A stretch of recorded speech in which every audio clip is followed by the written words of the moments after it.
Did you know there was once a book so dangerous, so powerful, that ancient rulers ordered it to be burned, banned, and erased from history? It wasn't because the book was evil.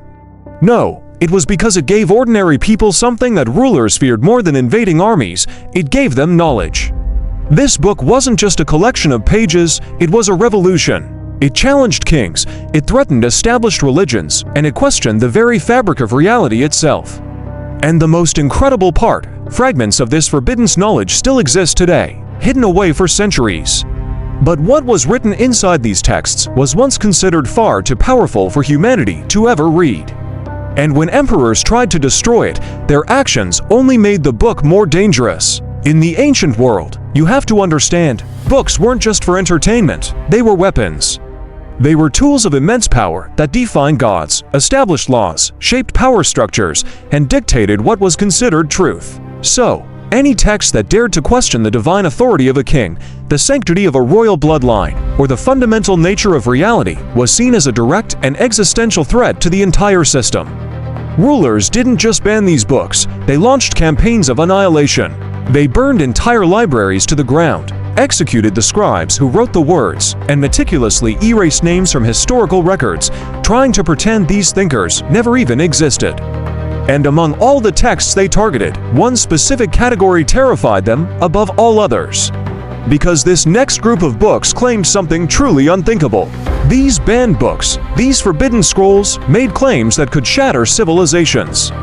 They whispered that human beings were not weak, flawed creatures born to serve. They revealed that the gods worshipped in the temples were not absolute or all-powerful.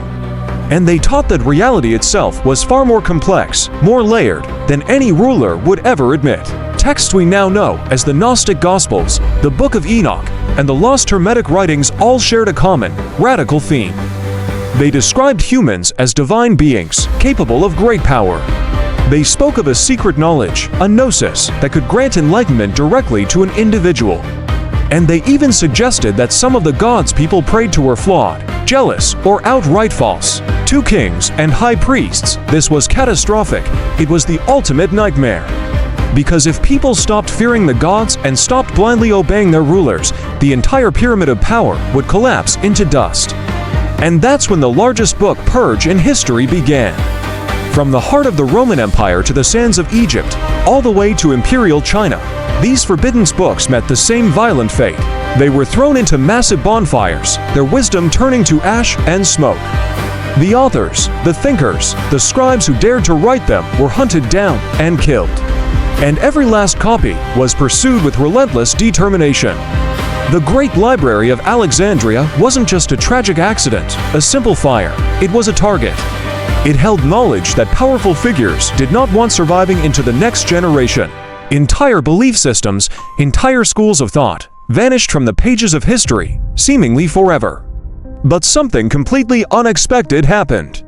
Against all odds, some of these texts survived.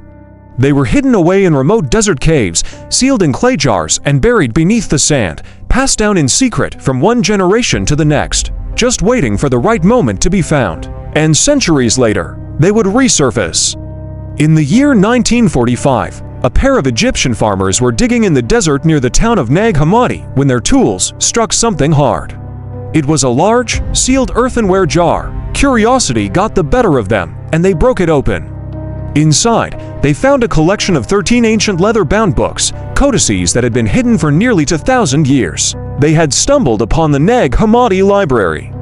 And what these texts revealed sent shockwaves through the world of scholars and historians. Here were Gospels that had been banned and declared heresy. They contained accounts of Jesus teaching secret wisdom to his closest disciples, wisdom that was never included in the official Bible. They described reality as a kind of illusion, a flawed world created by a lesser divine being. And most importantly, they preached that salvation and enlightenment came through knowledge, through personal awakening, not through blind obedience to an external authority. The very ideas that ancient rulers had worked so desperately to erase were real. And this explains why the book was never meant to disappear. This forbidden knowledge wasn't just some abstract ancient philosophy.